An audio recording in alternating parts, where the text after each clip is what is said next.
red light comes on.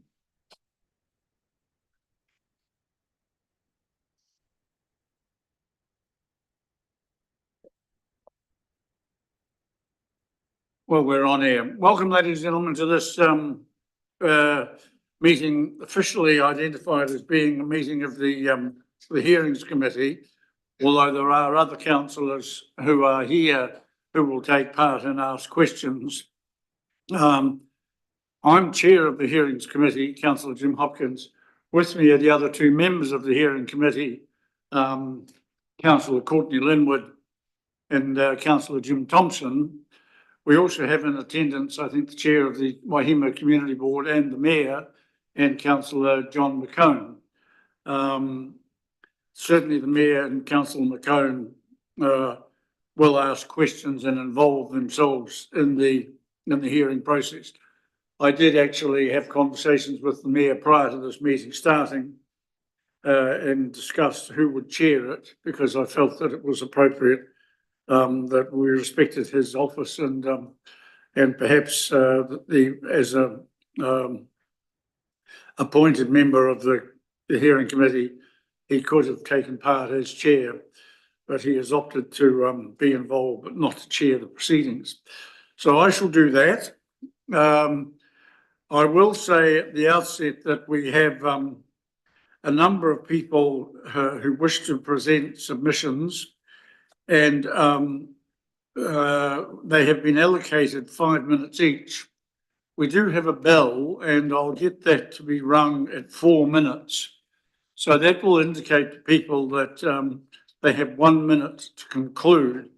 I may, at my own discretion, having heard the second series of bells, which will probably be one ring for 1 minute and ding ding for 2, or time up, I may well invite people to conclude the sentence they're presenting at that stage and wrap up their submission. Equally, if people wish to leave room for questions, they may choose to have some of the material that they've produced taken as read and let people ask questions of them during that 5 minute time. The order of presentations will be Nikki and Greg Oliver, then Nairi Joyce, Neville Raymond Questhead, Peter Lobb, Megan Curry, Taranaki Smith, Puketapu Community Trust, Maria Barter, Malcolm Mackay, Henrik Moller, Robin Quigg, Michael Lawson and James Hickling will be joining us by Zoom, as indeed will Megan Curry. We do have an officer's report in front of us and we have recommendations. So the first thing I'm going to do, because the recommendations are that the hearing committee receives the written and verbal submissions on the issue of a grazing licence for the Waihemo Recreation Reserve and makes recommendations to council on the issue of a grazing licence for the Waihemo Recreation Reserve, obviously after considering those written and verbal submissions. So I'm going to move from the chair those two recommendations. Do I have a second to Councillor Linwood? Those in favour, please say aye. Aye. Contrary, I declare that carried. Right. Who is speaking on the council's behalf with regard to the officer's report? So, Lindsay, it is you, and I invite you to talk to us now, please. Good morning, all. Good morning to our governance team, as well as the submitters that are choosing to talk today. The report is in front of you, but I do have a few supplementary words just to put around this, and I will try and make this, well, we'll make it short. Due to the requirements of the Reserved Act 1977, Council advertised its intent to issue a licence for the partial grazing of the Waihemo Recreation Reserve. In February 2025, the advertisement occurred and the community were encouraged to make submissions on this. This was done by a variety of means, as well as a proactive stance by the Puketapu Community Trust. The entire Waihemo Recreation Reserve is approximately 52 hectares, with the partial grazing licence being considered approximately 34 hectares. Today's hearing is to listen to these verbal submissions, which is required by the Reserves Act, prior to granting of any licence. Council's role is to consider all these submissions and rejections, and I'm pretty certain you'll be aware of that. The topic itself received 110 responses, which is with the views evenly split, 55 for and 55 against. I think that you'll find there are strong views on both sides of the debate, and I'm sure these will come through today.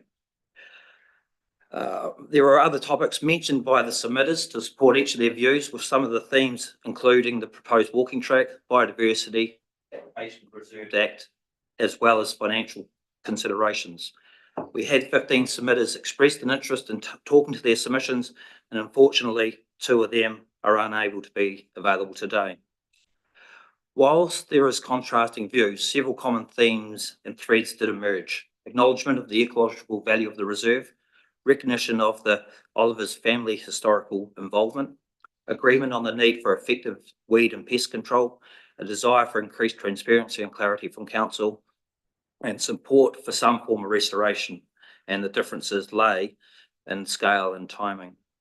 So I think the submissions that have been put in writing and the verbal submissions here today will probably make things a challenging sort of discussion and decision for council. And I do look forward to listening to what is said today and also to further deliberations. Thank you. Thank you, Lindsay. Is that the conclusion of your summary of the report? Right. Questions from members of the committee. Councillor Thompson. Thank you, Mr. Chair. Mr. Hoyt, can I just confirm that the original decision of council to renew part of the lease and take part of it out was that based on the recommendation of the Waihemo Community Board? Councillor Thompson, yes, it was. We did a report, I think it was back in December 2024, with the recommendation endorsed by council, and I think possibly with some slight changes in wording. So there was, yes. No, thank you for that. It was just one of my colleagues asked me why the community board had not submitted to this process, and that's why I asked the question, because the community board had that discussion, and that was the basis for which council was renewing. Councillor, then would you have any questions? No. Councillor Cohen, any questions from you at this stage? Mayor Kircher? Lindsay, I've got a couple. This is a recreation reserve, is that correct? That is correct. Can you just, I'm sorry, in the process of noting, responding to your, or recording your comments, you mentioned that I think the grazing reserve is 34 hectares of the total, but what is the complete size of the reserve? 52. Oh, 52, okay. Thank you. Now, the grazing of the reserve, your report says that this has been in place for over 100 years. So have previous iterations of local government operating either under the Reserve Act or its predecessors formally allowed grazing to occur on this reserve? To my knowledge, that for close to 100 years, possibly more than 100 years, and grazing has been occurring. The Olivers will be able to speak to that to a lot more detail than what I could and accuracy. But yeah, definitely to my knowledge, it's been grazed for a long period of time. Right. And is that grazing presumably would have been initially sheep, maybe cattle, but not deer? I am assuming again, sorry, that I would be thinking to be sheep, and approximately around 2007, then deer were allowed to graze in that area. So at 2007, presumably the council at the time considered the Reserves Act and determined that grazing by deer, I know we've had arguments about the impact of deer on the presentness, harmony and cohesion of the natural environment, and other aspects of the reserve that may or may not be impacted by deer, but presumably in the process of actually granting that consent in 2007, the council at that time deemed the grazing by deer not to challenge or not to compromise the specific provisions of the Act. Is that an assumption that's fair to make?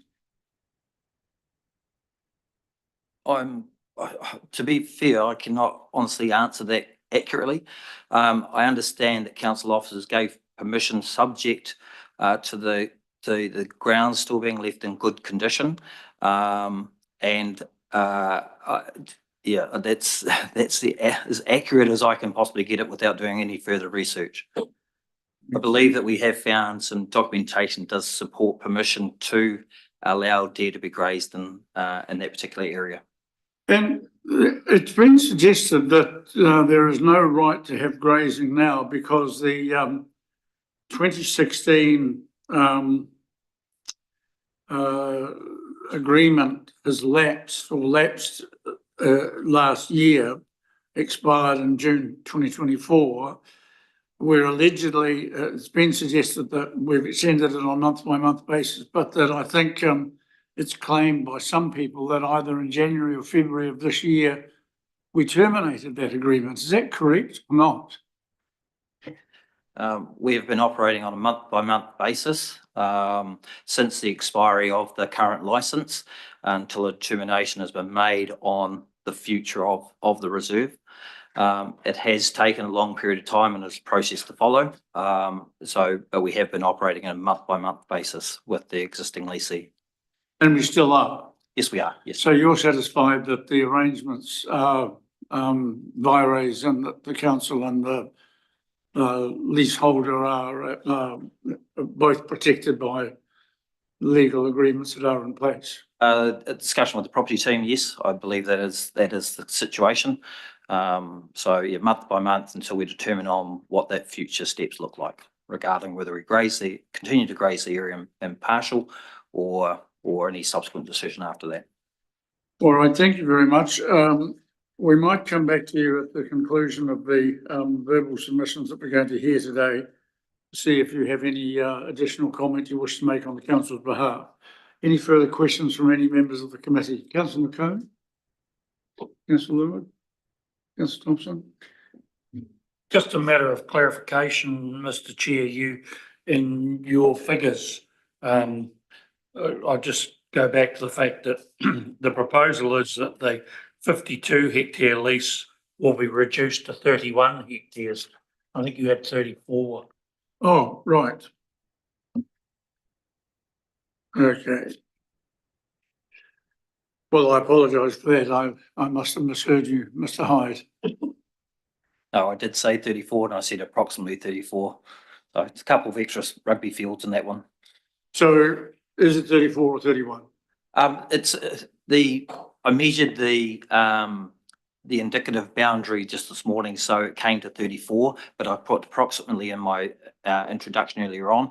It'll be roughly between 31 and 34, subject to the final boundary being confirmed. Okay. Oh, that reminds me. There's references in these verbal submissions to the need to build a fence, and various figures, I think 16 or 19,000 and 50,000 have been mentioned as the total cost. Is that a cost that will sit with the council or with the leaseholder? If it is with the council, what, if any, recompense might be sought from the leaseholder? Can you give us some information on that, please? The costs that have indicatively been mentioned have been basically unit rates. There still are discussions to be had with the leasee, subject to the final decision being made on where those costs occur. We will need to do something if a lease is allowed to operate in the remainder of the reserve. But there are costs, as in resource consent, in doing that, which may sit with council. So the final determination, the final recompense of where those costs lie have yet to be decided and yet to be determined.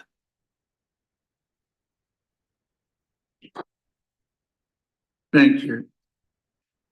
Okay, I think double checking, no further questions at this stage. Thank you. In that case, we'll come to the first of our submitters, Nikki and Greg Oliver. So if one or other or both of you wishes to come forward, you'll see there's a microphone there, and we'll get Arlene, who's taking our minutes, to just Lindsay will show you about the microphone itself, yes. So Nikki, are you speaking on behalf of yourself and Greg, or will Greg speak as well? Sorry? I'm speaking on behalf of our family. Okay, happy to do 5 minutes? Sorry? You're happy for there to be a 5-minute limit? Yes. Okay, right. Well, please start when you're ready. Chair and councillors, thank you for the opportunity to speak. I'm speaking on behalf of our family. Puketapu Park wish to retain the grazing rights to part of the Waihemo Recreation Reserve. This block of land is an integral part of our farm. The loss of the lease to graze would significantly impact our farming operations. The Oliver family have been caretakers of the full area of the reserve, 52 hectares, for over 100 years, ensuring its future viability through responsible and sustainable farming practices. During this time, our work has included at our expense the control of pests, weeds, including possums, rabbits, gorse, broom and ragwort. The council have had a financial return on this land via our lease. The lease has been at market rates and we have received no preferential discounts or financial advantages. Our work has included deer fencing the 52 hectares, and our hinds naturally enjoy having their fawns in the sheltered, protected area. The grazing of our deer has had no visible impact on the existing trees in the reserve in the last 16 years. Refer our submission 2 and 3. In addition, through the grazing, the deer have provided control of the reserve of the severe gorse infestation that neighbours the reserve, as well as other weeds and pests in the reserve. Refer figures 4 and 5 in our submission. The Community Puketapu Trust have no proven record or confirmed resources to undertake such a large restoration period, especially if the full 52 hectares is restored simultaneously. The Trust have provided no annual return for the financial periods ending March 24 and 25. There is no cohesive strategic plan or funding resources confirmed for the restoration. And this of note, the Trust shows a balance which is static in the vicinity of just 45,000. There is no clear access to the reserve. Currently, access is via our private land or via an unidentified paper road owned by another landholder. Significant additional investment in infrastructure will be required, with the costs needing to be funded by the council or the ratepayers. Page 33 of the Trust submission, I quote, "Most likely pest control will be in the future because in the first few years with limited resources, we plan to concentrate on getting these trees going. This limited resources should be of concern to the council. The Trust's apparent blasé attitude to the importance of regular and ongoing pest control should also be a concern. According to our research, the cost of planting native trees, while variable, will realistically be approximately $20,000 to $25,000 per hectare, including ongoing maintenance. In addition to the costs of instating a new track to the summit, plus constructing parking and purchasing land to enable public access, the expected total cost of the restoration should not be underestimated. The immediate plan for the future care of the Waihemo Recreation Reserve must be based on proven realities and not nostalgic and under-resourced dreams. You know the Oliver family have proven record. We are reliable and responsible caretakers of the reserve. With the first stage of the restoration, the Trust will have the chance to demonstrate their capability to manage and to fund a large-scale project. The approximate 21 acres of restoration will involve reforestation, weed and pest control, building of a new track, developing of a parking space and public access to the reserve. If these objectives are not met within the first 5 years, what happens? What are the council's plans going forward? The Oliver family would welcome open discussion with the Waitaki District Council and are receptive to further liaisons to find a mutually acceptable solution moving forward. Thank you. Thank you, Nikki. Questions? Councillor Cone, you have any? Councillor Linwood? Councillor Thompson? Mayor Kircher? Yes, thanks, Mr. Chair. Thanks, Nikki. The farming's been going there for 100 years. I'm pretty sure you won't have any active memory of what it might have looked like 100 years ago, but do you believe there's been any loss of biodiversity over that period of time that it has been farmed? If you have a look in our submission at the photos that we presented then, they're aerial photos of Google Earth, and you can see the top of the trees around both photos, and they're taken 16 years apart, and there's no obvious destruction of the land. There's some comments in some of the submissions about a track being bulldozed through the land in recent times. Was that done with, or did that happen, and was it done with council consent, or from as a landlord, or did it need a resource consent? There was a major slip after some flooding, and that was why it was done, to restore the land. Thank you. Thanks, Chair. Just a question from me about that.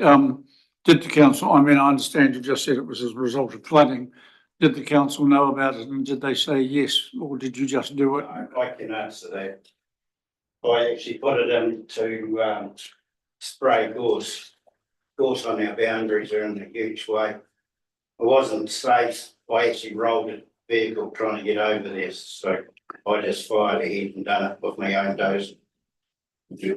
And it's all repaired. I sowed grass on it straight away. So retrospectively, was there any response from the council? Were you sort of, Severely told off. you were told off, okay. But not required to remove the track? No, I was just told off for putting it in, but as I said, it was the only way we could get out of our weed control. Thank you. Thank you very much. Our next submitter is Nairi Joyce.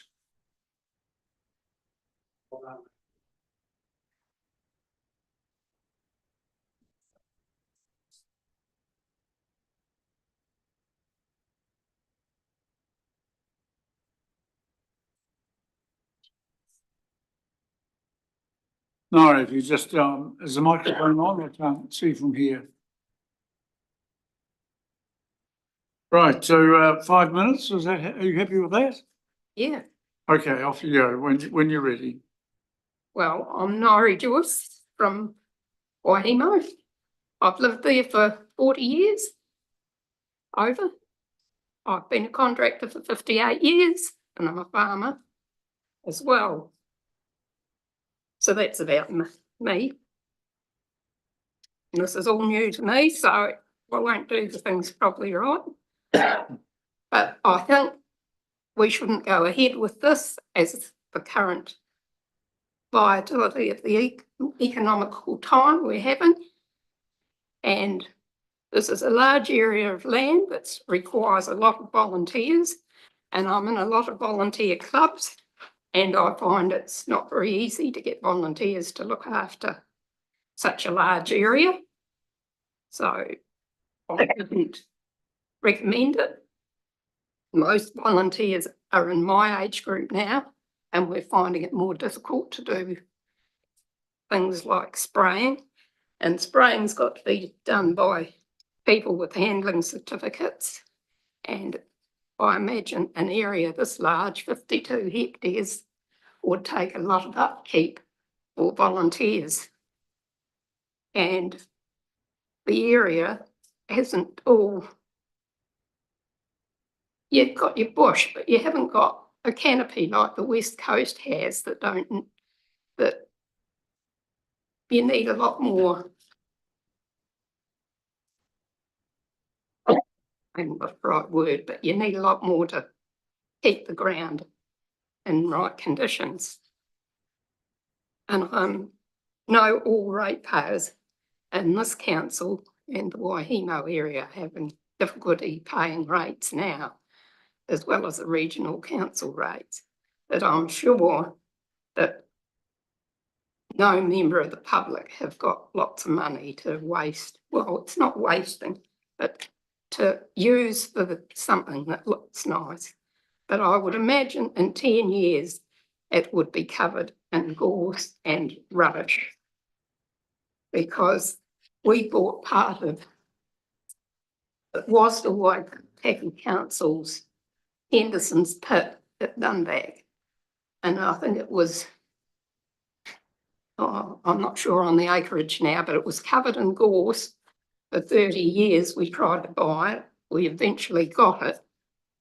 And we've cleared it. The gorse just keeps coming. It is very hard to eradicate things once they've come.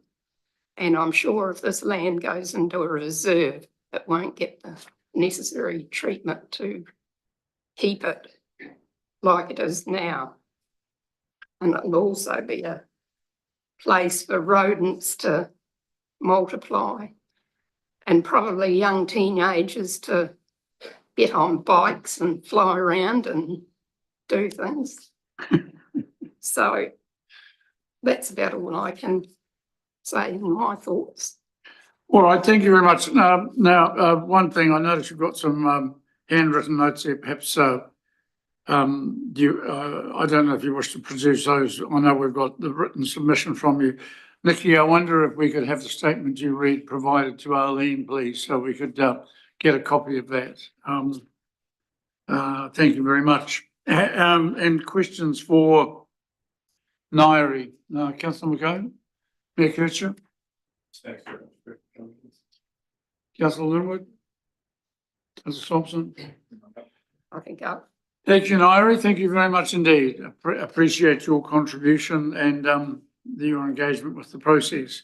So we come now to Neville Quested. Neville, if you could just come forward, please, and present your material at the microphone. Well, good morning, everyone. Is that a new statement, or is that are you going to read what?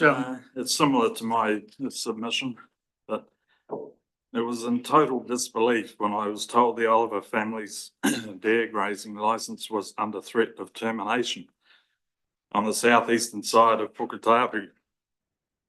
The Oliver family have grazed this area very harmoniously with the native bush for coming up to 4 generations. I know they love this land, and it would be seriously disrupt the farming operation if the lease was to be terminated. The people of New Zealand need every dollar earned in export earnings for valuable commodities, velvet and venison produced from this farm. It would be a total aberration of common sense if the license was revoked. There is plenty of land in this area and nationwide for people's recreation. Tavora and Trotter's Gorge are to name a few in the local area. The ratepayers in this area are already struggling with huge increases, and this proposed termination of the lease is only going to exacerbate the problem.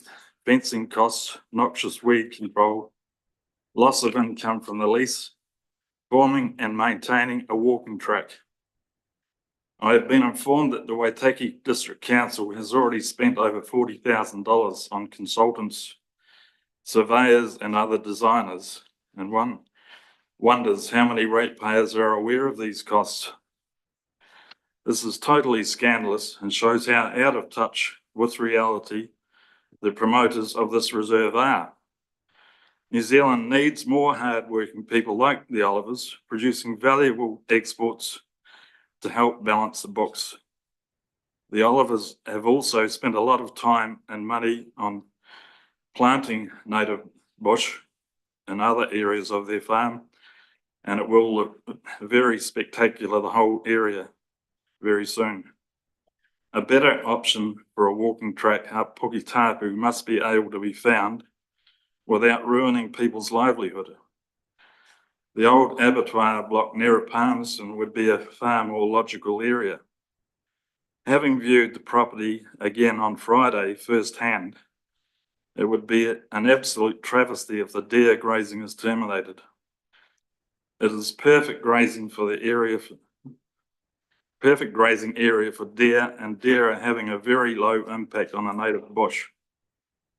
It will become a weed infested jungle if it's left to turn into a reserve. Gorse is already encroaching into the grazing block from the adjacent council land. And also, what is wrong with continuing to use the existing track to the cairn on the top of Puketapu? So I challenge anyone that's interested in this whole project to go and see what Greg and his family are doing with the deer farming. It's absolutely beautiful area, and I just cannot agree, that's my opinion, with being turned into a reserve. So that's all I have to say. Thank you. Questions? Not so much for the submitter, but thank you very much. Order officers, it would be good to have a site visit at some stage, so if that can be arranged. I think everyone should go and have a look. Be helpful. Thank you. Actually, I have a question of officers based on what we've just heard. Is it correct that that we've spent 40,000 on consultants et al, and what, if anything, are we doing to eradicate or reduce the infestation of gorse from our adjacent council land, if indeed such infestation is occurring? I don't have the figures in front of me, but a lot of the costs would have been incurred with the Puketapu walking track and just, the surveying or looking at the potential route going up to the summit. So there would have been a lot of costs involved with that. I think for the Waihemo Recreational Reserve, there's been very little costs that have been incurred by council in regards to that. Your second point in regards to the gorse infestation on the neighbouring council block, it's a forestry block, and I do agree that we do need to do some work in controlling the gorse infestation back to 10 metres from the boundary, which is our requirement under the Otago Regional Council Pest Plan. So have noted that we will work on that in the coming year. We'll just factor that as part of our budgets.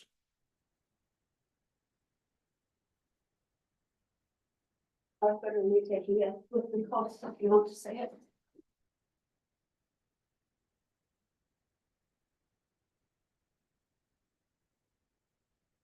Right, thank you, Lindsay. Any additional questions from anyone else? All right, we'll move on to our next submitter, Peter Log. Mr. Log is not coming. Okay. So we'll take it. We do have a written statement from him, which we will consider. Very well. We're going to go to Megan Curry, who I think is joining us by Zoom. So if we can get Megan connected, we'll hear from her now.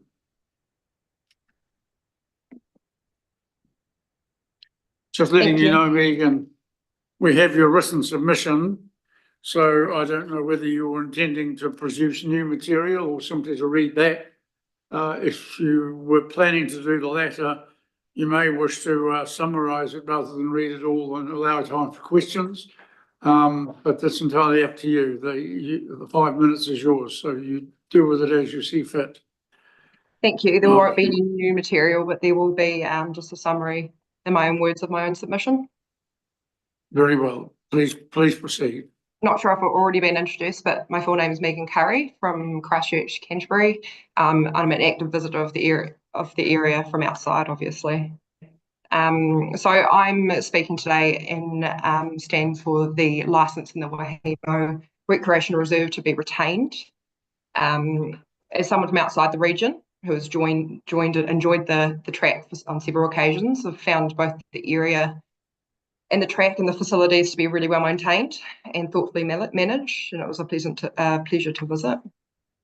In my opinion, the proposed changes or the extension of the track don't offer enough added value to justify the impact that would have on the grazing operation and the funding required for such a project. It's unfortunate this proposal has actually caused quite unnecessary division from my perspective as an outsider within obviously quite a small community. As we know, rural areas in New Zealand have already experienced a pretty decent decline in cohesion, and a project like this, unfortunately, as we know, can place further pressure and on local businesses. From my perspective, personally, Palmerston's main street appears to be in noticeable disrepair, and it's my opinion that rather than allocating the time and resources to expanding the track, which I see is already functioning well, I believe those efforts would be better directed towards revitalising the town centre. Introducing a project, I guess, that creates polarising opinions does risk damaging a sense of unity in a community like Palmerston, which can be difficult to rebuild. While differing views is obviously a natural part of the community growth, it does seem to be causing a level of stress and conflict that is disproportionate to the benefits that the extension to the track may bring. An example of how we could achieve, or the Trust could achieve, a different type of focus for that type of funding is a town like Reefton on the West Coast. Similar traffic, similar population, very similar economic drivers. Reefton's been really successful in revitalising its town centre and attracting new visitors with obviously main street, tea rooms and restaurants and shops. But back, I guess, to the block and the extension of the track, recent property sales to the area obviously show the surrounding area that there's a long-term commitment to the investment in the local grazing licence or the current grazing licence. There's well-maintained infrastructure and it appears really tidy. There's obviously quality fencing in the buildings, and these are all indicators of responsible landowning and I guess a desire to care for the land into the future. And that's the kind of continuity which is valued and I guess worth supporting in a local area. I'll just summarise again. I stand for the grazing licence and support retaining it. The current use of the land is well managed and it contributes positively. Changes to the track, I think, offer limited benefit comparison to the disruption it's causing within the community, both the grazier's livelihood and the community cohesion. The time and energy, I think, as you can tell from my submission, could be placed elsewhere. That's the end of my submission. Thank you. Thank you, Megan. Questions? I have one. You've said that your written submission says that you've enjoyed the track on several occasions. Mm-hmm. There have been other submissions that have said that what's proposed will deny people access and the reserve is going to be denied to members of the community and people who want to use it and so forth. I've been unable myself to kind of make the two assertions fit. I mean, there are a number of people who said, hey, I often go up there and it's steep walking parts and so on. Other people say we can't go up at all. Is it possible to access the reserve at the moment?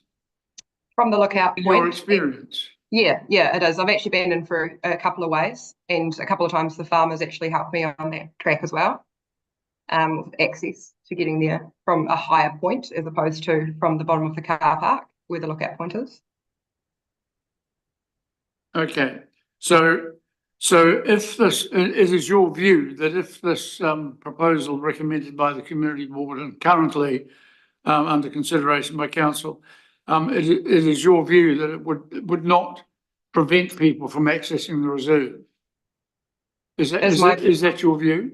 Can you summarise your point there again? Sorry, it's my view that.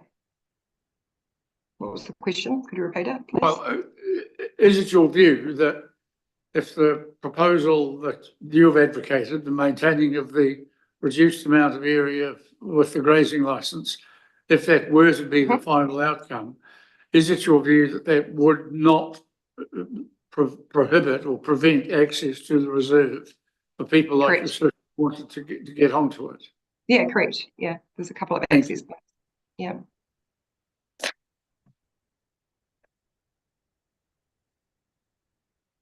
Thank you very much, Megan. Thank you for your submission. Thank you.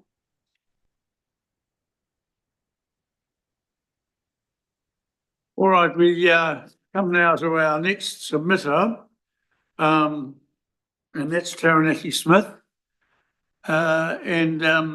Taranaki, again, as with everybody else, you have 5 minutes. We have your submission, and I'm sure that everyone has read it. So you're welcome to take it as read and invite questions, or Excuse me, we don't know if he's here. I thought he was here. Oh, Yes, sorry. yes. I definitely thought Taranaki was here. I did not expect Taranaki not to be here. Taranaki, do feel free to be here. And do feel free to take a seat, and do feel free to present your submission. I was just saying, you're welcome. If you want to read it, that's fine. But if you want to accept that we've all read it and summarise it, or simply take questions from us, that's entirely up to you as well. So I have further questions. you have questions, okay? Well, by all means. Am I free to start? Yes, you answer. Yes. Thank you. Rangatira mā, ka mihi mahana kia koutou katoa. Ko pokitapu te mauka. Ko Waihemo te awa. Ko kaitahu, ka ti māmoe waitaha hoki. Ka tangata whenua. Ko Pakeha te tau iwi. Nō reira, whakarongo mai ki tēnei koriroa mō te Waihemo Recreation Reserve or Taranaki Smith, tōku ingoa. In my written submission, I asked the following questions. Why is the Waitaki District Council failing to protect and promote biodiversity on land that it manages? Why does council talk up its engagement with the community but decline to answer reasonable inquiries about relevant issues? Why is council reluctant, hesitant, and indecisive in restoring the 24/7, 365 days of the year Goodwood Road track on Puketapu? Why on earth is council even thinking about, let alone proposing, to continue deer grazing on a public native bush reserve? Why does council intend spending ratepayer money on fencing off the bulk of the reserve for deer farming when it is quite rightly concerned about rates rises? Why doesn't council give Waihemo a fair go in comparison to its lavish projects in Oamaru? In support of my written submission, I'd like answers to the following questions. Why is the Waihemo Community Board not active in promoting the interests of the area it represents? Why is the Waihemo Community Board almost invisible to the residents of the Waihemo ward? How can residents engage with the community board when it is ambivalent about upholding council's stated commitment for protecting and restoring the forest on the Waihemo Recreation Reserve? Why is the Waihemo Community Board paying attention to farmer interests only, and obviously not wanting residents to know about the idea of, not wanting to know about the ideas and aspirations of the urban community? Why do Palmerston community organisations have to work so hard to get things done for Palmerston Waihemo, especially when the community board should be leading these initiatives? Why is the Waitaki District Council carrying out projects in Oamaru, such as the Victorian Precinct, the Farmers Market, support for the Waitaki Whitestone Civic Trust, the Historic National Landmark Project, and the new event centre, while in Palmerston, it does not fully or enthusiastically endorse or promote community initiatives? Why does council wish to appear supportive in the Waihemo ward, but by delays and obfuscation actually sabotage development in our area? Would the Waitaki District Council please explain to Waihemo residents why we should not try to secede from the Waitaki District and come under a different administration? The state of the town and its rundown facilities could only improve if the ward was incorporated with a more progressive authority.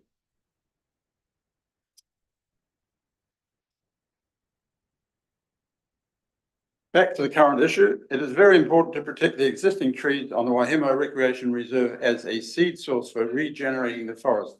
This is vital for maintaining biodiversity, predator trapping, removal of exotic plant species, and the end of deer grazing. Land stability in times of climate change is also an important consideration, as is stream protection, infrastructure protection, and the groundwater needed for lowland agriculture. There is not enough time for a staged withdrawal of deer farming from the reserve. It needs to cease right now to allow for rehabilitation of the land. Currently, deer farming is carrying out illegally. There was some discussion about that, without proper consent or authority.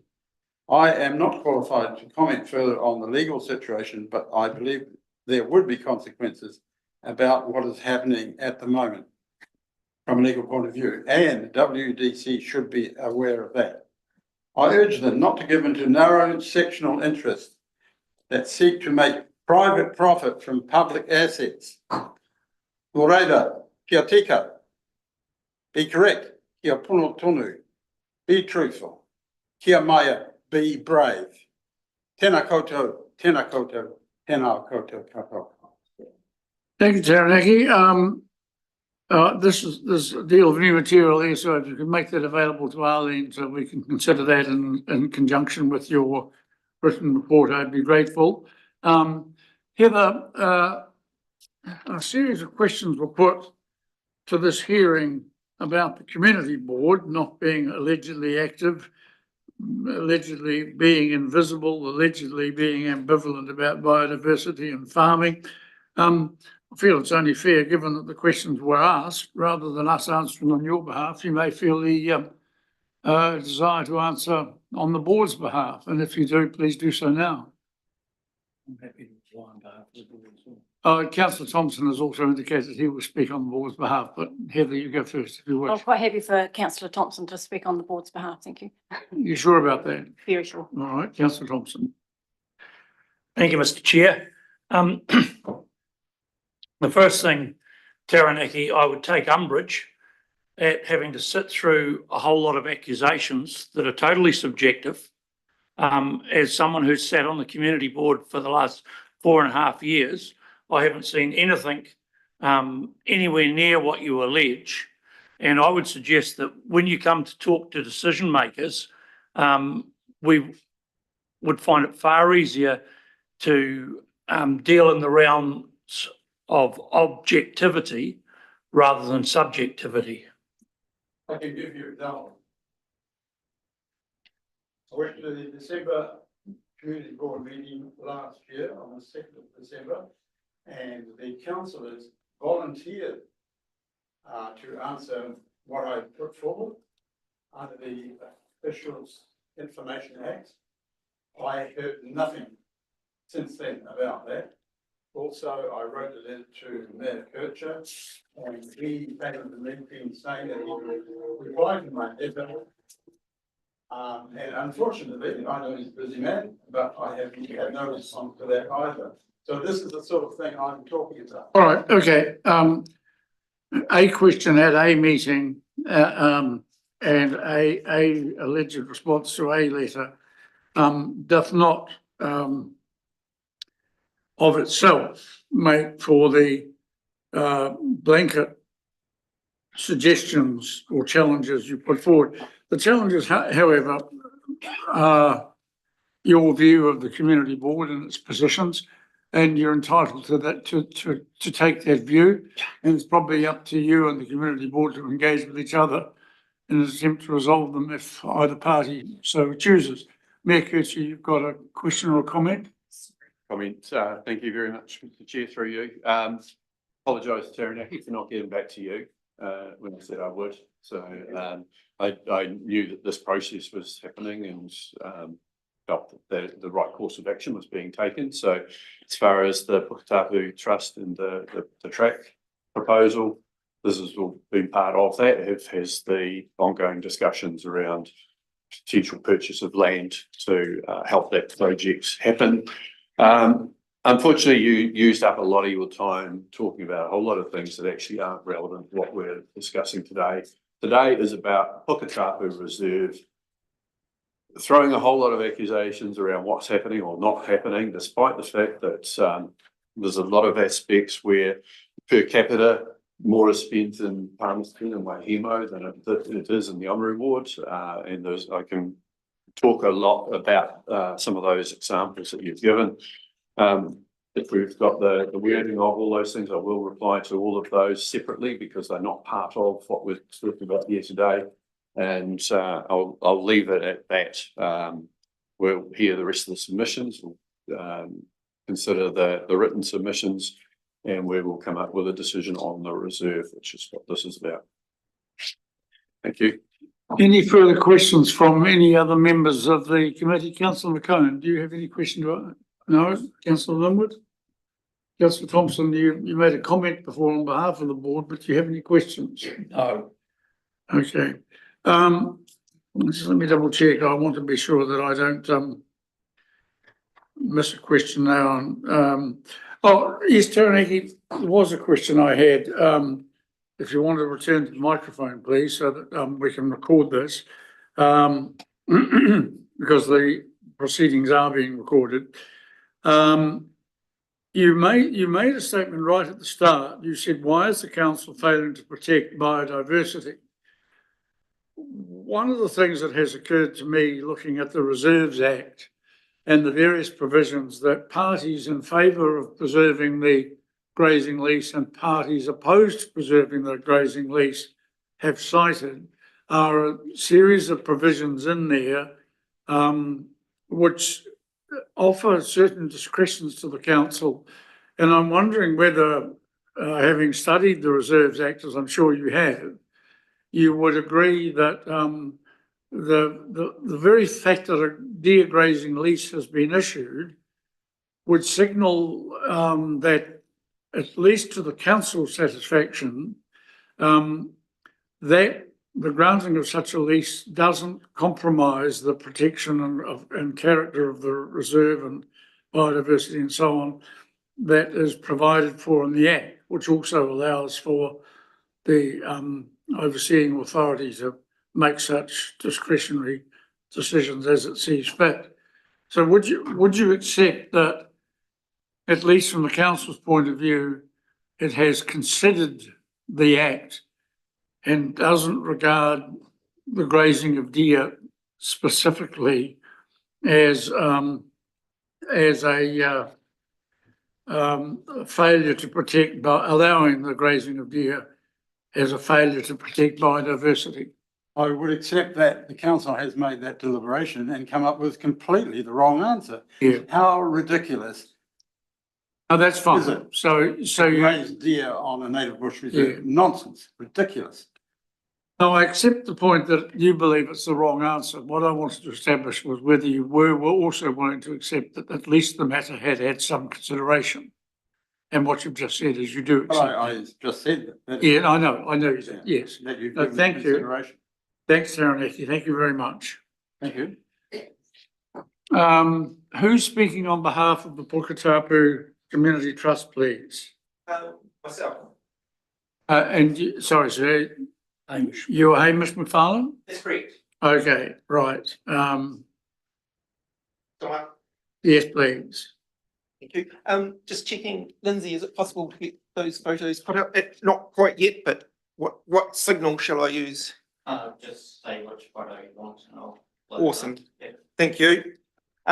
Thanks for having us here. You accept 5 minutes? That's your time? 10 minutes, we were told. Oh, 10, were you? Okay. Yes, you were. Sorry, I apologise. You're quite correct. Go for it. Okay. So thanks for having us here today. Before I talk to our submission, which I know you've all read, so I'm not going to labour you with that. Yeah. The reference in the public notice for consultation refers to section 54 of the Reserves Act.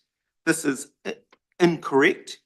The council appears to be very influenced by fairness to the present licensee in considering the impact of the operations of the present licensee. This is plainly an irrelevant consideration under the Reserves Act. What is more relevant is that the council has failed over many years to fulfil its obligations under the Reserves Act, and that this has been to the commercial benefit of the licensee on the one hand and to the detriment of the reserve and wider public interest on the other.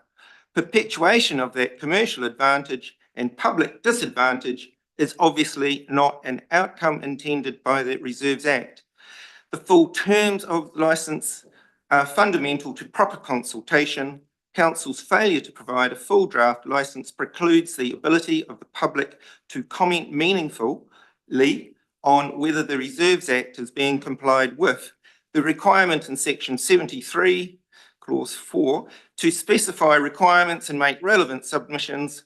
Despite requests and alerting council to this issue, no full licence has been provided. The inability to submit on the terms of the licence undermines the consultation and does not enable the council to give full consideration to all objections and submissions. And so I'll get on with this. I've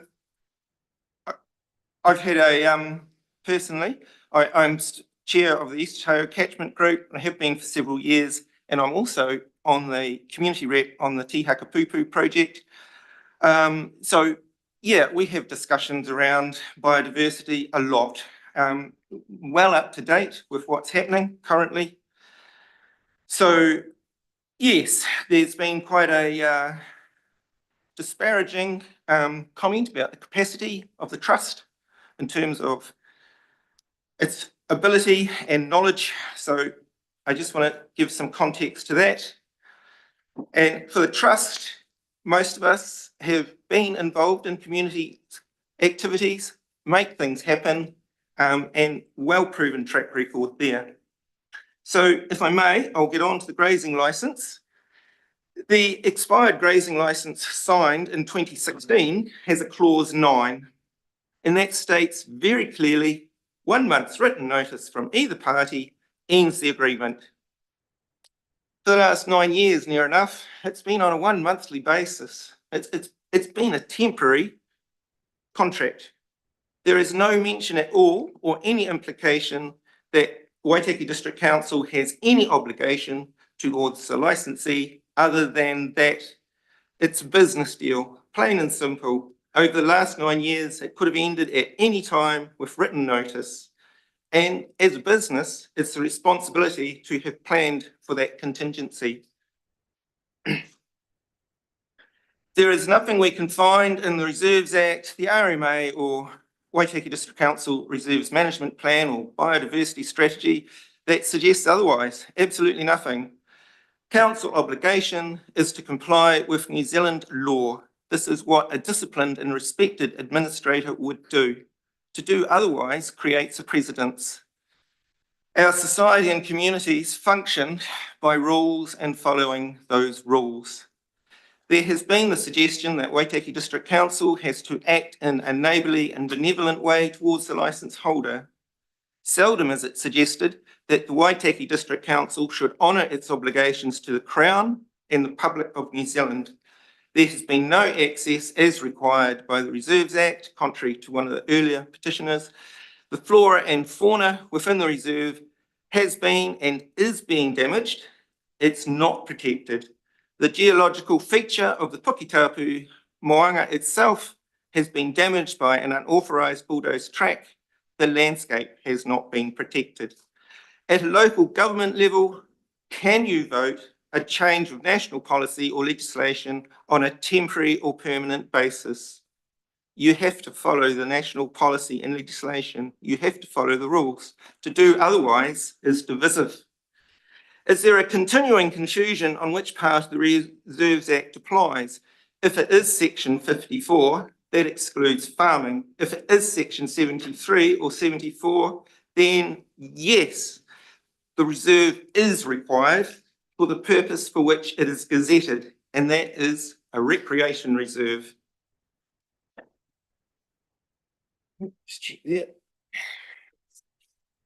We respectfully ask for the reserve back, the whole reserve. Any prolonging of grazing continues to damage the flora and fauna, and it is damaged. Can I possibly be a file there, hopefully that says collapsed trees or something similar? Or up there, yeah. So the top line. The whole lot, if we just quickly flick through them, are they going to come up bigger than that, or? How much time has elapsed, Arlene? About 6 minutes. 6 minutes. Okay, we'll keep galloping, we just flick through. These are the trees, we were in there yesterday. This is collapsed forest. This is damage, that tree will break. That's collapsing forest. Note, there's no seedlings there at all. Nothing, it's grass. Okay, more, carry on. Again, collapsing trees. Okay, just stop there, please. Okay, so the 2014 Wildlands report mentions in a wind event, trees of structural damage and age as well root damage are more likely. A wind event, sorry. Trees with structural damage and age, as we've seen here, and root damage are more likely to topple or collapse. The deer and stock grazing have caused that. There is absolutely no young trees evident, and yet they are germinating, as these next series of photos will show. And it's just yesterday. So the pens are marking the more obvious seedlings, and we'll just flick through there. Yep, there's a kowai. Next. There's another kowai. What is someone? That's a kowai again. It's kowai again. They're there in the grass. Kowai again. Next, just keep them flicking through. I think, yeah. So these, can we just go back that one? Yep. So these two, they've already had the tops browsed off them. Okay, they're there, but it's been browsed off. That would probably do. Thank you. So that demonstrates that it's not true, this concept that there's no damage occurring. It is occurring. The overhead photos of the Oliver family does not reflect what is happening on the ground. It does not do that at all. Fire risk, weed pest, all those things can be managed as we've outlined in our submission. And any suggestion otherwise is both uninformed, is my belief, with current practices and knowledge, and it's unsubstantiated. The farming business can be accommodated, on any suitable farmland.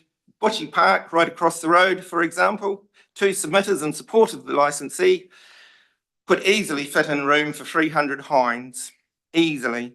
There is other land for sale as well. The deer do not have to be grazed on that particular piece of land at all. They are a proud farming family. No one's ever said otherwise.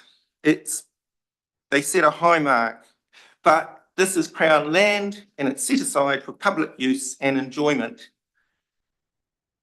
Protected by the correct application of the Reserves Act, the Waitaki District Council Management Plan, RMA, and Waitaki District Council Biodiversity Strategy, it should be protected. All those acts and plans told you in 2014 that you need to protect this place. There appears an alarming misunderstanding around recreation reserves and biodiversity and water and soil conservation. What is happening with Bushy Park Limited is they're grass farming, and they're doing it really well, and it's sustainable, but not in terms of forest regrowth at all. They're doing the very best of modern farming practices, which do not fit in a recreation reserve, especially one with biodiversity values. And I won't labour the Reserves Act on that. So I've got a minute, haven't I? 1 minute. Yep, right.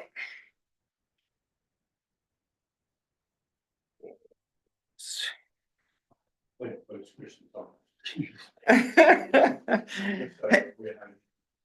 Yeah, okay. So funding can be a fickle thing. PCT currently still retain the ORC Eco Fund, which is just under 50,000. Because of this year's delay, we've been stalled raising further funds. A year has passed. We're a year behind in fundraising because of this. And we might yet lose the Eco Fund with further delay. Funding, it's really open. You go out there and you find it. Yes, it's got very difficult, but it's not to say you cannot find the right person. You never know. You never know who will take an interest in this. In conclusion, we ask that no grazing licence is renewed for the whole of the Waihemo Recreation Reserve. I mean, let's just get on. Let's make it happen. It's as simple as that. Let the public back in. It's always meant to have had access. Thank you. Thank you for your time. Thank you, Hamish. Obviously you've read some, good deal of new material, and, I'd like that to be presented to Eileen so that we can include it in the minutes. Questions? Councillor McCone, you have a question? Yes, I do, and thank you very much for that presentation. I do have a question. If it reverts back to a reserve, what methods or what is put in place to stop fire? Because you're going to get to stop fire or suppress fire should it get away because it's open to the public, and that maintained reserve at the minute, I'm just asking the question, is no combustible material, but that may get after 2 or 3 years to be very combustible with a dry base, which may actually create a fire and take out the whole reserve. Thanks to Councillor McCone for your question. I just want to correct everyone. It is a reserve now, and it has been since 1860 at least. The fire risk, it's going to be no more than the surrounding area, and most likely it'll be less. We haven't yet developed a full-on reserve management plan with the Waikiki District Council, and I would think that these issues would be covered at that point when that is drawn up. At this stage, there are no ignition sources in there, and you can never rely on what people do. It's a misconception that it's going to be more flammable than the whole of the East Otago area. It's just as at risk, and we cover that in our submission. Does that answer your question? Well, I'm afraid it's going to have to, because I know that at least 2 members of the committee have to leave at 12:30, and as I suspected at the outset, we have consumed more time than allocated for people, as is always the case. Equally, to be absolutely ruthless with regards to the 5 or 10 minute allocations would have probably left people feeling they'd been denied the chance to put their case. Questions from Councillor Linwood, Councillor Thompson, Mayor Kircher? Hamish, I do have a couple of questions. I just heard you say you don't have a full-on reserves management plan. Now, it seems to me that there is an assertion behind what you said. The council needs to preserve the reserve. You said the council needs to protect this place. Now, would you accept that that is not the issue in front of us? The issue in front of us is how is the place to be protected? You have a view that everything should be protected immediately. The community board has a view that the graduated and staged rehabilitation of the total 52 hectare reserve is a more achievable solution. Is that a fair summary of the difference between the groups? Yes, it is. Thank you. Yep. How can you actually demand or ask us to give you full authority over everything now, when, as of today, you've just sat here and said, we don't have a full-on reserve management plan? So you couldn't even tell me if I asked you, what are you going to do? We're not asking for full authority of the reserve at all. What we're asking is it's returned to its intended use, and but in totality rather than in a graduated state. Yes, in totality, the whole lot at once. Now, is it okay? Sorry. Is it correct that I think you said you've got $49,000 or $50,000 from ORC, which you may lose? Is that the sum total of the Puketapu Community Trust's current bank account? No, it's not. So how much money do you have? We've got our treasurer here. 110,000. 110,000, okay. And are you confident that that would be sufficient to do everything you want to do in the full reserve? Oh, not at all, Jim. It's sorry, Chairman. It's a multi-year thing. Reforestation takes years, and there is no restriction to gaining further funds. There's no cap on fundraising. You get out there and you find it. That's my impression. And I think that's how most people do it. Okay, We only need that one or two generous people. but you don't have them at this stage. Or we might have, we don't No, know. but you don't today. We don't today, but we can, yeah, it's not to say we won't find them tomorrow. Is it, one final question from me, I happened totally unrelatedly to see a quote from Barack Obama yesterday. He said, "Don't let the perfect be the enemy of the good." Is it possible that what the trust is asking for is an example of that? I don't believe so at all. You have to understand that the bulk of the forest is going to regenerate itself. The photos of the seedlings show that. They just need to stop being eaten. So and in our submission, I believe, we covered, and what is seen as an experimental thing, but simply suppressing the grass growth with grass-specific herbicides in areas, and that all. I mean, the seed bank is there. Everything is set up. And I think the community will be really surprised how fast it comes away. It's not gloom and doom. It's restoring a forest is a messy, untidy business, and it's that simple. It Thank gets you. there. Thank you, Hamish. Thank you very much indeed. Thanks, Jim. Appreciate it. Sorry. I appreciate your submission. We all do. Come now to Maria Barter. Maria, we have allocated 5 minutes to you. We've seen again another very detailed and lengthy submission on your own behalf. I think you can safely take it as read if you wish. So I'll leave the 5 minutes at your discretion, but if you have a new statement, I'll get a copy of it before you leave. Thank you, Mr. Chairman. I'm Maria Barter. I have submitted on my own behalf, but I'm also Secretary of the Puketapu Community Trust.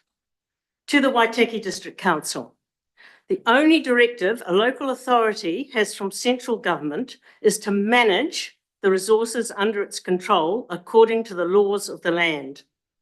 In respect of the Waihemo Recreation Reserve, a Crown property with public access as set out in law, the council has failed to manage the reserve by allowing the public to be excluded. I acknowledge that 100 years ago this was not the case. Letters and Archives New Zealand, because we've done the research, state how well the occupier was caring for the reserve.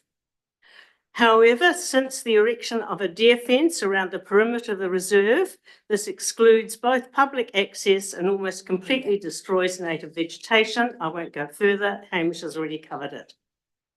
Yet council is unwilling to allow the Puketapu Community Trust to demonstrate good management practices to reclaim, rescue and restore the reserve. Other local authorities obviously have more faith in the Trust's abilities. The Otago Regional Council awarded the Trust $57,247, GST inclusive, for predator control and initiating planting of suitable native species on the reserve. We have also had discussions previously with the Otago Community Trust and with Oceana Gold, the mine at Macraes, and they have both been very favourably impressed by the proposed project. I live in the centre of Palmerston and frequently complain about the state of the garden plots and the traffic islands. Not only weeds and sycamore and oak seedlings flourish, but also on occasion dead vermin are found there.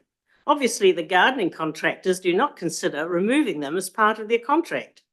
So if council cannot manage such small areas by not properly overseeing the work of its contractors, then how can it possibly manage 52 hectares when council properties bordering the reserve are infested with noxious weeds and vermin? The grazier has also expressed an attachment to the land. Well, surprise, I have an attachment to the land too. And stopping the farming operation does not remove his attachment to the land unless he's only attached to its value and providing income. I am at a loss as to why council would not want Palmerston, the southern gateway to the much vaunted Waitaki Geopark, to have a superior track in place up the southeast flank of Puketapu, and why this track should not traverse the Waihemo Recreation Reserve, and why the reserve should not be available in its entirety to public access. A part of the reserve will simply be a poor remnant, much like the native vegetation left by the grazing deer.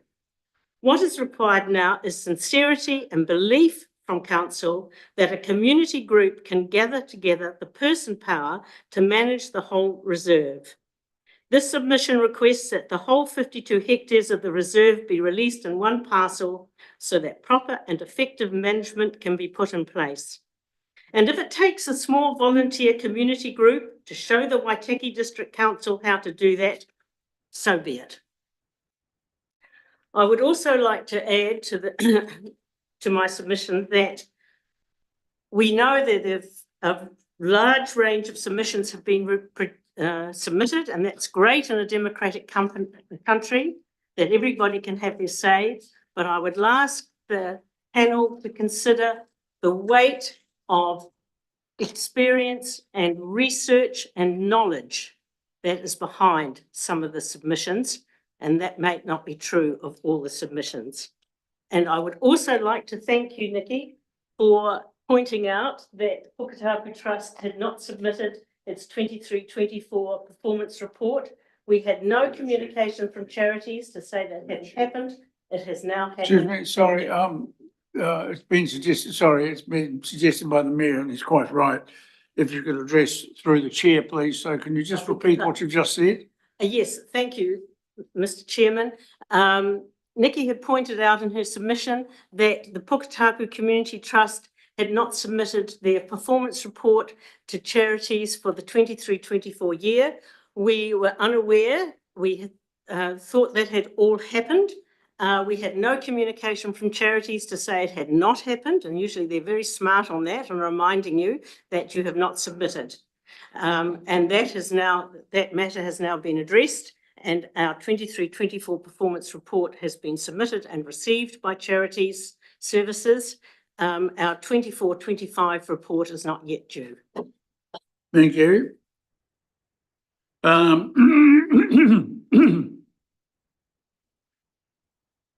So we come now to questions. Councillor McCone, do you have any? Councillor Linwood, Councillor Thompson, Mayor Kircher. Again, not a question, more a comment, and the reason I asked for those comments to be addressed through the chair. We know this is a major topic for the community, and it's got economic consequences, it's got biodiversity, environmental consequences. We want to make the right decision, and we would rather that we can get to that, and the community can get to that point, getting, with an ability to get on. And so, yeah, the personalisation of the issue doesn't help anybody. It's, we just need to be looking at it as objectively as we can, and we just encourage all the participants to do that as well, because at the end of the day, we are one district, we are one community. The Palmerston area, the Waihemo area is one community, and we want to make sure that it gets on that way. So I just make those comments through you, Mr. Chair. Thank you. Thank you, Mayor Kircher. Look, I have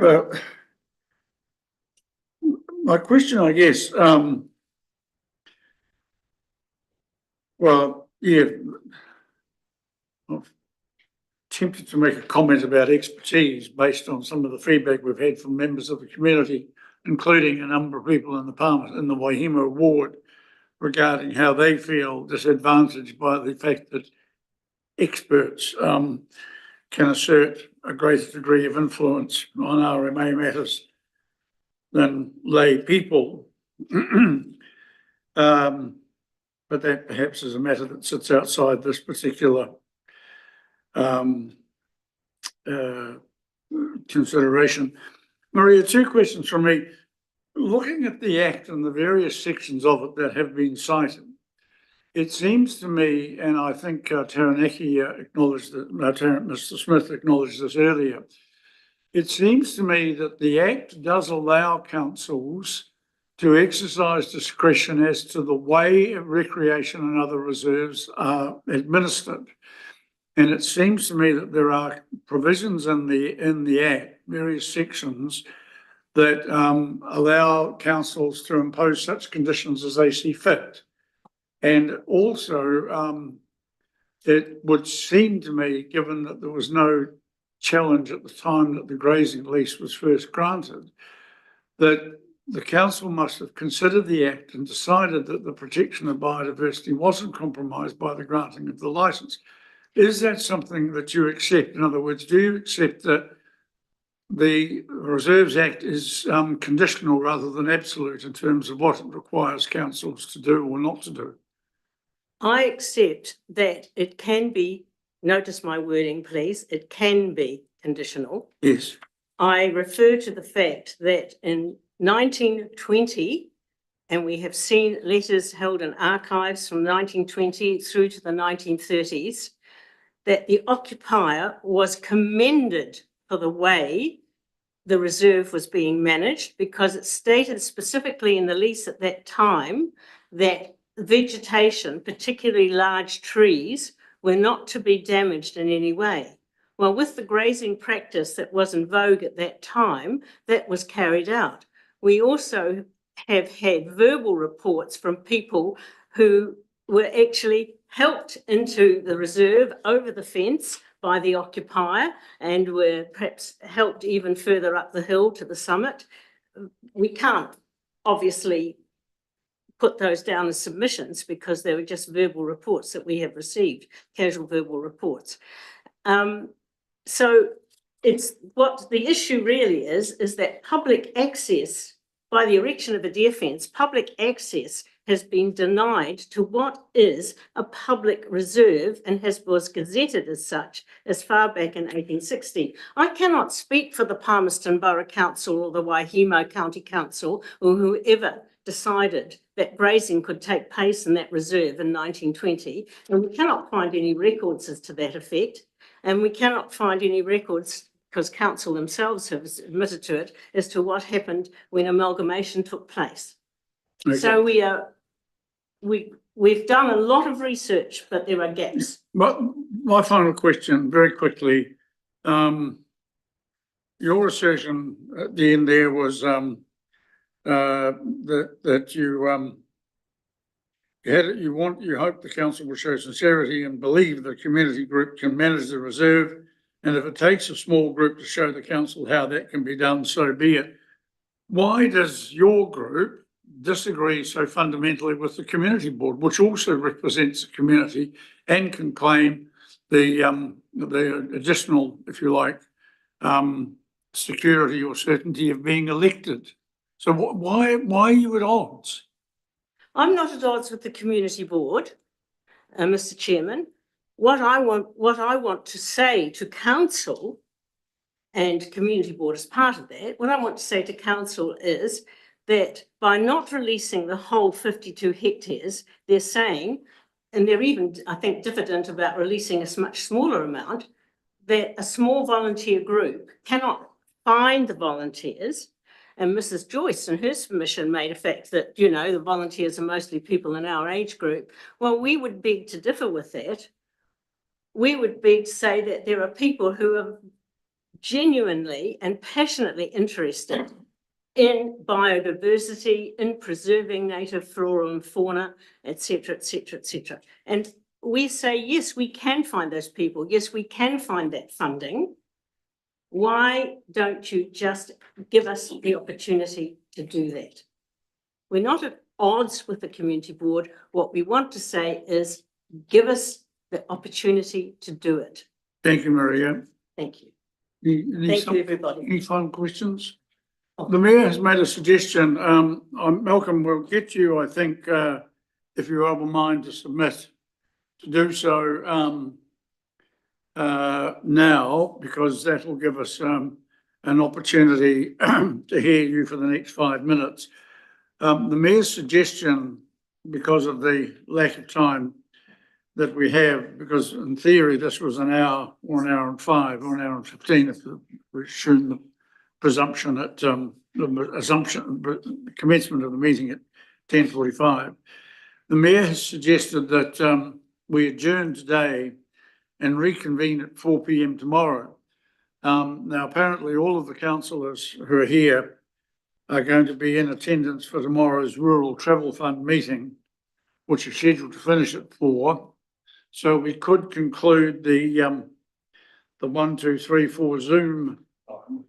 Do that today. You want to do that? We're still here. Okay, all right. Well, very well. Well, look, we'll proceed as quickly as we can then with all of the submissions, including the Zoom ones today. We will adjourn so that we can consider deliberate on the. I had intended to do that anyway, but we can reconvene tomorrow at 4 to consider the written submissions and also to consider our response to the verbal ones. Malcolm, if you're ready to go, we'll hear you now, please. Thank you, Mr. Chairman. I had prepared a PowerPoint and Well, I hope you realise you've got 5 minutes. That's it. yeah, I know. So, oh, great, you found it. Good on you, you found it. Thank you. So as a result of me not being too sure about the facility of a PowerPoint, I did prepare some hard copies. So 4 hard copies of 4 photos each. Distribute them how you want to. Thank you. So if we can, oh, great. Could we just go straight down, please, to weed control? You got that there on that slide? Next one. Keep going. Keep going. That's it. We'll stop there. Because that's what I want to focus on. Because that's everybody's concern. They said it's going to just go to a wasteland. Well, okay. I've been involved with some forest restoration in the past. In fact, for that, I can just quickly give a bit of history on there, which is on that slide up there. Now, I was involved with forest restoration up in Hawke's Bay on what's now the Terra Regional Park. I was in the Forest and Bird on a committee on that and worked alongside Doc as well for that. And what we did is that we hit some areas with tree lucerne. So, in case you don't know what tree lucerne is, there it is. And in anticipation of what could happen, hopefully, the window was opened recently to collect seed. I've collected seed. So, thousands. From the Puketapu Reserve? No. I will explain later shortly about tree lucerne. It is not a native. Okay, and I know that the Puketapu community trusts are focused on natives, but the community seems to be fearful of a wasteland. Well, like I said, I've been down this track before, and tree lucerne will, and this is in the submission as well, it was a fast-growing tree. Let's just get on to the other slides because we're short of time. If we go down, that is the Terra Regional Park, some of it. Now, down in the bottom left-hand side corner is where tree lucerne was planted. That photo wasn't taken with the intent of this hearing. That was one of my holiday snaps from a few years ago, and I went walking. So that was taken from where the bush has regenerated looking down. Oh, sorry, I'm conscious of time. Can I just briefly ask you, will it be your submission that as shown in the Tutera Regional Park, the Foots Farm at near Flag Swamp and Goodwood, and also the Kirraroo in the tree, that if tree lucerne were planted in the Waihemo Reserve some of the problems about and fears of it becoming a wasteland would be allayed. That is what I'm trying to point out. Well, I think you've done that, okay? So can we take that as read? Okay, so you don't want to see other examples of I it? don't think we need to. What you're saying is that this is an effective way to actually encourage regeneration and prevent a place becoming a wasteland. And you have submitted 4 examples of that. I'm more than happy in conjunction with your written submission to treat that as your argument and your evidence before us. Yeah. Good, go to questions then. Right, questions, John, Courtney, Gary? I think, look, just very quickly, why is tree loosening so effective in your view? It's fast growing. The other slides I've got here, if one just want to cursor along, does show it leaping ahead of other growth, such as weed growth. Okay. It'll leap ahead of the natives. It'll give that canopy there. And once as it is in my submission, once the natives do start to get away and demand more sunlight, just get in there, prune the tree lucerne back, lop the branches off, don't have to take them right out. Lack of sunlight, tree lucerne will die off. Thank you, much appreciated. Thank you very much, Malcolm. Henrik Muller is going to join us. Muller is going to join us by Zoom. Is he available and ready? Right, Henrik, we've got 5 minutes, and I think we're going to have to be reasonably exact in sticking to that time, please. Please start.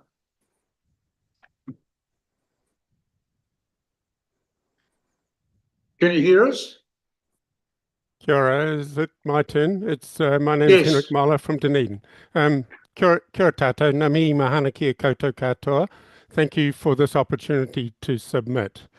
My written submission from the basis of being an ecologist who's worked with farm sustainability and community bottom-up approaches to conservation for getting on for 30 years now, has made the point that I think the benefits are immense to remove grazing. These benefits are ecological, they're social, they're cultural, and they provide economic benefits. In this verbal submission, I like to concentrate on 2 things. The first is, having read many of the submissions yesterday, I see that there are 2 very different understandings of what it means to be sustainable. Those that have wanting a renewal of the licence have pointed to excellent farming, and I totally believe these are very good farmers. But the criteria used are about farming sustainability. Those that wish to have the licence to graze removed are viewing it as an ecological sustainability problem, where landscapes have to be integrated and connected, and where regeneration is important to maintain the trees that are there now.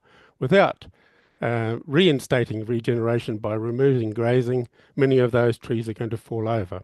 So that is not a sustainable forest if grazing continues. So that's the first thing. We have 2 different camps defining sustainability different, and I think it's important to realise that the limited public spaces available for truly resilient forest that can be enjoyed and learnt from by visitors is really important from a biogeographic point of view as well as a local point of view. My second major thing in my verbal submission is about staging. One group of people want to stage by releasing grazing from just part of the reserve at once, so that's using area to stage it to make it more practical or at least reduce risks. But the Puketapu draft plan proposes staging by altering which plants are planted first. The idea is to plant a widely dispersed group of broadly spreading canopy trees to create the conditions where a natural succession will occur. So this is the closest thing we would get from nature as a free lunch, by first cutting wind, squeezing out light competition and grass that prevents regeneration, Instead, we can rely on seed sources which are already in place and birds to do a lot of the planting for us. So I believe in the staging process, but not by area, but by following this strategy of dispersed planting and then backfilling. This will save costs and reduce and speed the reinstatement of a fully functioning forest. So I think those are really important differences in what's there, and the council needs to decide between those two things. I'll leave it there and take questions to stay within my 5 minutes. Thank you very much. So we come to questions. Do we have any from Councillor McCone? Councillor Linwood? Nick Hitcham? Jim? Councillor Thompson, I should say. Henrik, just a very quick question from me. You've articulated that you gave us a very detailed written report. You've articulated the two key arguments you wish to present to us today. Given your experience in the area, given the fact that you have been that you were Emeritus Professor at the Centre for Sustainability in Agriculture, Food, Energy and the Environment, and you're currently, I think, yeah, that's it. Would you accept that the staging by area, whilst not ideal, is an alternative or an option that has some merit or some benefits in terms of the... Yeah. Sorry? Absolutely. There are many ways to skin a cat, but on the other hand, dedicating us the complete area at once into first a dispersed group of broadly spreading trees really starts to go in the long run to be much, much cheaper. Now, we're following this strategy at the Tumai Beach Restoration Trust, just about 10 kilometres to the south of Puketapu. And in that process, what we find is that the first pioneering trees that create a sort of structure, they start to create the ecological conditions that allows regeneration, provided grazing is not in place. It accelerates litter, it blocks wind, it starts to create moisture at this at the ground level, all the conditions in which the natural processes of a forest regeneration can kickstart. And this, in the end, infills. I'm not saying there shouldn't be any backfilling, but we will need to build the diversity of the species there. But having this approach of first creating the structure by widely dispersed trees is a very sensible thing. It's used a lot around New Zealand. There are literally hundreds of community groups doing this bottom-up approach around New Zealand, and Puketapu could be one of them. Okay, so basically, just so I get my head around it, you're saying essentially that because the seeds are in the ground already, and that, if you like, nature's going to do a lot of the work that would otherwise be required to be done at cost by people with human interventions. Absolutely. The seeds are not necessarily in the ground. They are in the surrounding landscape connected by birds. So birds eat elsewhere, come in, deposit the seeds in their feces, and away it goes.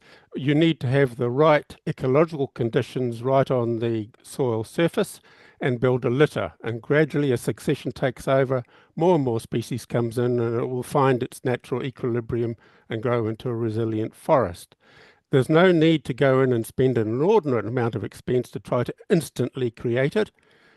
We can take nature's free lunch to the party if we're sensible about the way we stage it. I think the draft management plan for the reserve hits all the buttons for me as an ecologist and a forest ecologist. I think it's competent, sensible, and practical. I think there's very low risk that this project cannot succeed for its biodiversity goals.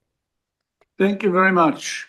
Thank you. We come now to Robin Quigg, who again has 5 minutes.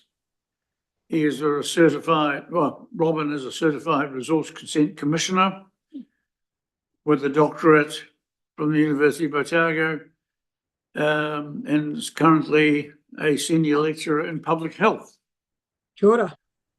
Right, hello, Robin. Hello. Yes, hello. Hello.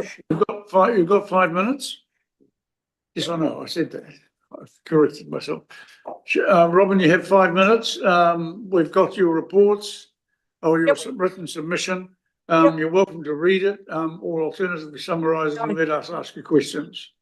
I don't, it was pretty brief anyway. I don't even think I need to summarise it, but just to say hello, thank you for allowing me the chance to zoom in, ki te huatopo, as I teach at 1, so I couldn't quite do that trip, although I always like to see people face to face. So thank you to you, Jim, who I can see. So no, I'm just actually available for questions. I think I don't think I need to do anything more.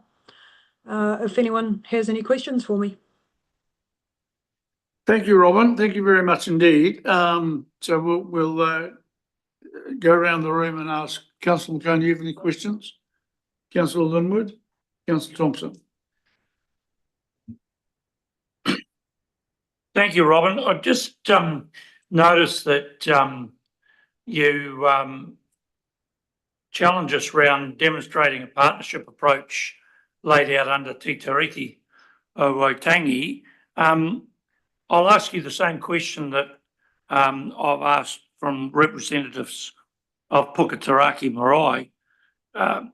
We accept that the Moanga has some cultural importance to the locals, but surely if it's that important, there needs to be skin in the game in terms of them participating in the reforestation of that area. I'm not from Puketaraki, and I'm not sure that I can kind of respond to something about them. I mean, I guess Te Tiriti or Waitangi, or even the English version, the second article guaranteed full and exclusive and undisturbed possession. And I mean, the historical context is that, you know, the Kemp Purchase, which is kind of when this whole area was purchased, essentially. You know, there is a whole lot of history around that, and this ended up as a, I mean, the reason it's a reserve is because nobody bought it. So it's ended up, it was, you know, crowned, I think they even called, I think they might have even called it wasteland, basically. So I guess part of my challenge is that right now the Reserves Act is, it doesn't specifically say that the council must abide by the principles of Te Tiriti, but it is a requirement because it's connected to DOC and the Conservation Act and all those things. The Minister of Conservation vested the reserve. So that's my challenge, is to remind you that actually you still have no obligation. That obligation doesn't mean that it's Puketaraki's responsibility. That obligation is to think about public land as a taonga for more than it's, you know, at the moment it's exclusively used. So remember that it's a taonga more broadly than that, and that would be my point, my answer to that question. Thank you. Mr. Chair, I've just got to make an apology because I need to leave to get to the Ahuriri Community Board meeting in Marama. So I could be late to that, except I've got to take the minute secretary with me. So she can't be late. So I apologise. I need to leave then. Thank you. Okay. No, thank you very much, Mikesha, and thank you, Arlene, for It's not Arlene. Oh, you're It's not saying? me who's going with Oh, right. Okay. Thank you, Mayor Kircher. Robin, just a couple of questions from me. The first one is you referenced the 2014 Waitaki Reserves Management Plan. You're saying that the only public document relating to this particular reserve is that document, but I would have thought that the Act itself and other documents that actually, if you like, in the hierarchy of planning of a higher order would also influence the council's management of the reserve. Is an incorrect assumption on my part? What other documents? Do you mean the district Well, I was plan? thinking Well, of I mean, I understand the Act, but do you mean the district plan as well, or what other? Well, I was thinking of the Reserves Act itself, which appears, we have had conversation about this with other submitters. And there has been an agreement that it can be deemed to be conditional, not necessarily is automatically conditional, nor does that fact necessarily mean that what is conditional or what has been treated as conditional in this case is pertinent or fair or reasonable. But if you're saying that because the 2014 Waitaki Reserves Management Plan doesn't specifically mention grazing in this reserve, are you therefore saying that that automatically and absolutely rules it out, in which case we've been ultra vires for 21 years? Oh, sorry, Well, 11 years. Again, I'm also not a lawyer, so I don't think I'm going there. But if it's silent, then the Reserves Act probably applies. It's, yeah, there's a lot of stuff that's ultra vires actually associated reserves in the country. So it's kind of more that I'm saying if the Reserves Act was designed, the reserves or the management plans were I think designed to be alerting people to future. You know, they were sort of the idea was that they were get your arguments out in the management plan and then business it can be operational. And I just think that it's not particularly well spelt out in that management plan, and that I'm also saying that was the only one I could find, that it's not well spelt out that the purpose of the grazing and kind of what the intention is. It's kind of more as just a side. It feels like a side part that by the way it's grazed. So I just think that now that you're actually making some strategic decisions about this, that that management plan doesn't say this is a well thought out decision from back in 2014 and this is our plan. It's actually just saying, oh, by the way, it has an official or it has a grazing license. So I mean, this is what you're doing now. You're actually being strategic about it, and that's really positive. That's a good thing. But I don't think just because it said it was grazed means it should continue to be grazed. Okay, one very quick final question from me. If, as you say in your opening paragraph, that parks and reserves in urban and rural areas contribute to order and health, would you say that the expansion of this reserve by somewhere between 16 to 20 hectares would in turn enhance the contribution made by the reserve to order and health? I mean, I think I've read through the other submissions, and I think there's enough. There's certainly significant. Well, actually, first thing, I work in public health and epidemiology, so I'm not going to get caught about causal.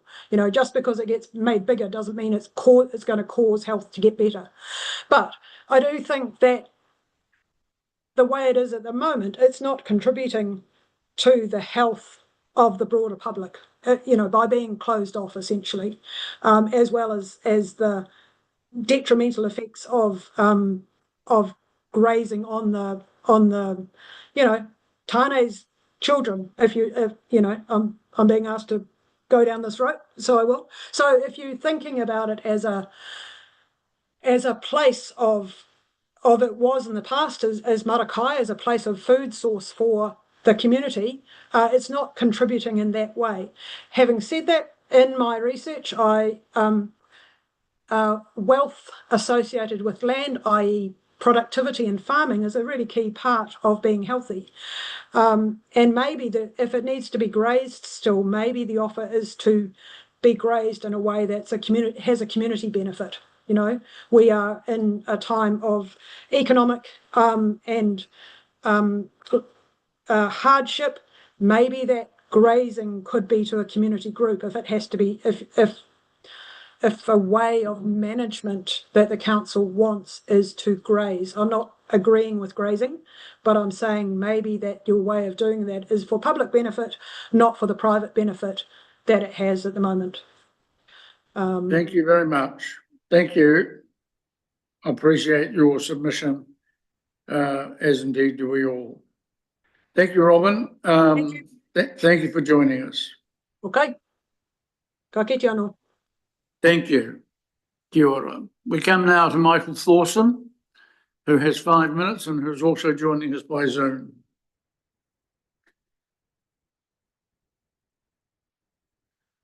Where's Michael?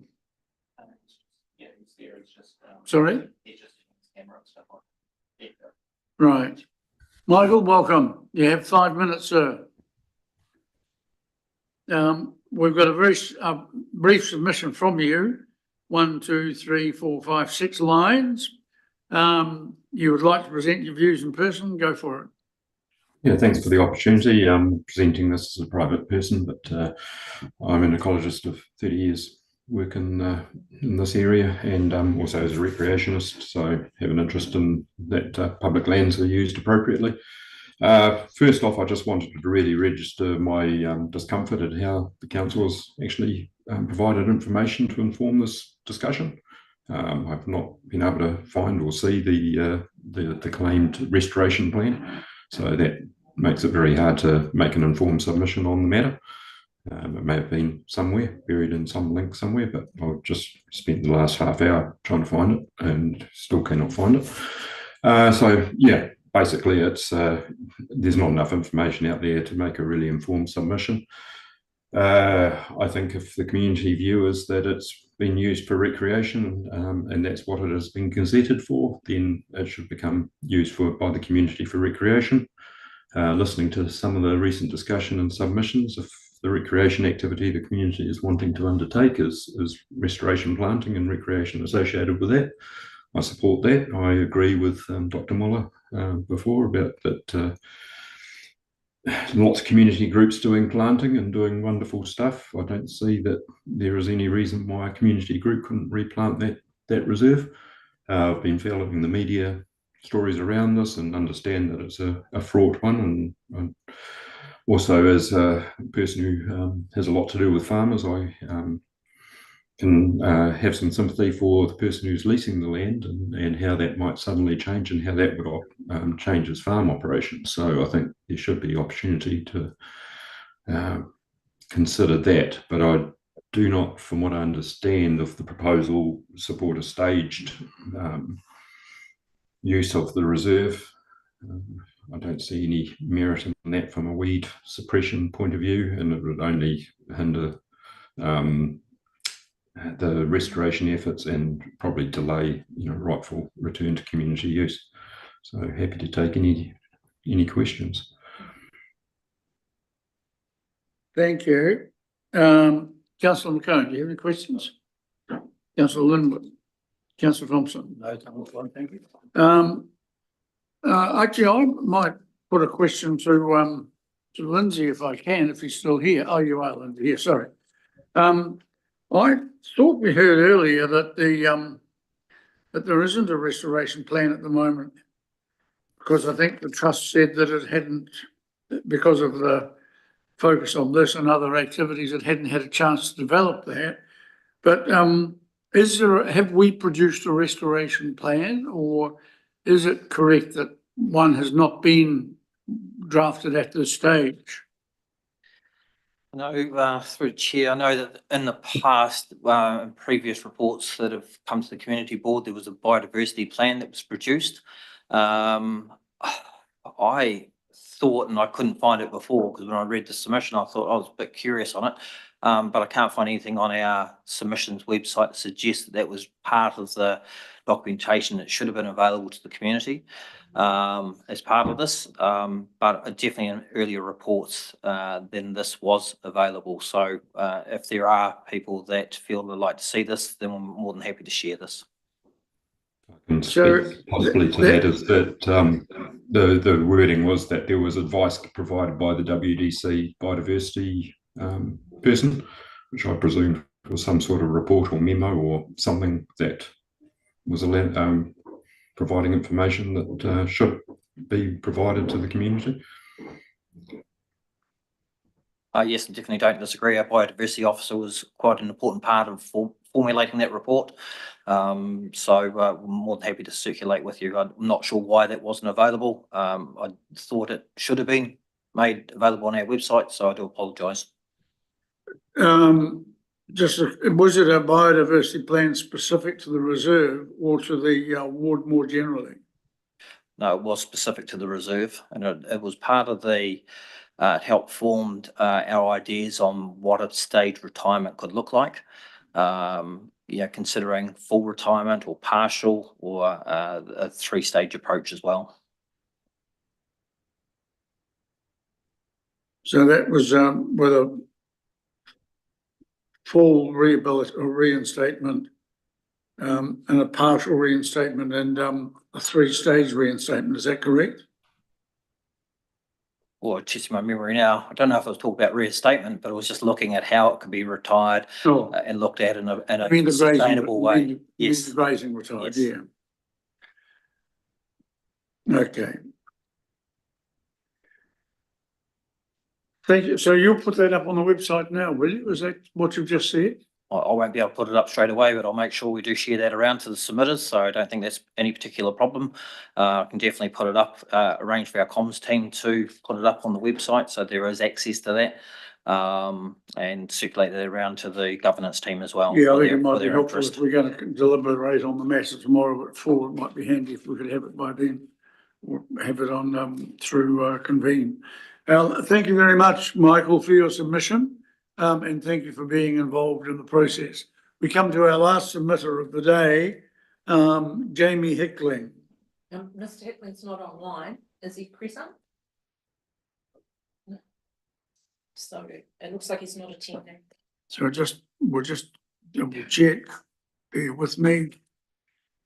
So his submission He's, Mr. Chair, Jamie Hickling's submitted and said that he was a volunteer coordinator. Yes. For Mount Watkins. Yes. He's also a Dunback local. And he strongly opposes a renewal of the granting of any grazing reserve.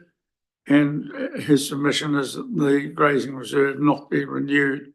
And he then produces a number of pages of submissions, some of which generated, at least for me, questions, but we can't ask them if he's not here. So has anyone contacted him? Have we been advised that he is or is not intending to appear? My understanding is he was invited and sent the link, okay, so he could attend on Zoom, but according to our technician, he hasn't appeared on Zoom. Right, okay, well, we'll take it that he has a written submission and that will be considered carefully and fully by all of us tomorrow, along with our consideration of the verbal submissions we've heard today. I do want to thank you all for coming. I do want to thank you for the passion and sincerity with which you presented your arguments. Interestingly enough, as Lindsay, I think, said Mr. Hyde said at the very start, it appears to have been a very even split in terms of the opinions of those who felt the status quo or the grazing reserve should be maintained and those who felt that it should be concluded or terminated immediately. So we have an issue in front of us. We have a group that recommended what we are consulting on, that group being the community board. We have another local group, the Puketahu Community Trust, saying that they believe there is an alternative solution. We now have to arbitrate, which we will try and do in a fair and considerate manner. I hope you have felt today that you've all been heard and that we've taken the time and trouble to give your arguments the attention they deserve. So thank you again for coming. We will consider the matter and bring a recommendation to council. I will check with Mr. Cook whether, as the hearing committee, we have to produce a report in addition to a recommendation or not. It may be that we simply make a recommendation to council possibly with a brief summary of reasons for the position we choose to take. It may be that we might be required to do something as we are expected to do in RMA matters, which is summarise evidence and then set out the grounds for a decision. Either way, the decision will ultimately sit with council, but clearly the council will receive a recommendation from this committee. And once again, I thank you all for coming, and I adjourn the hearing. Thank you very much.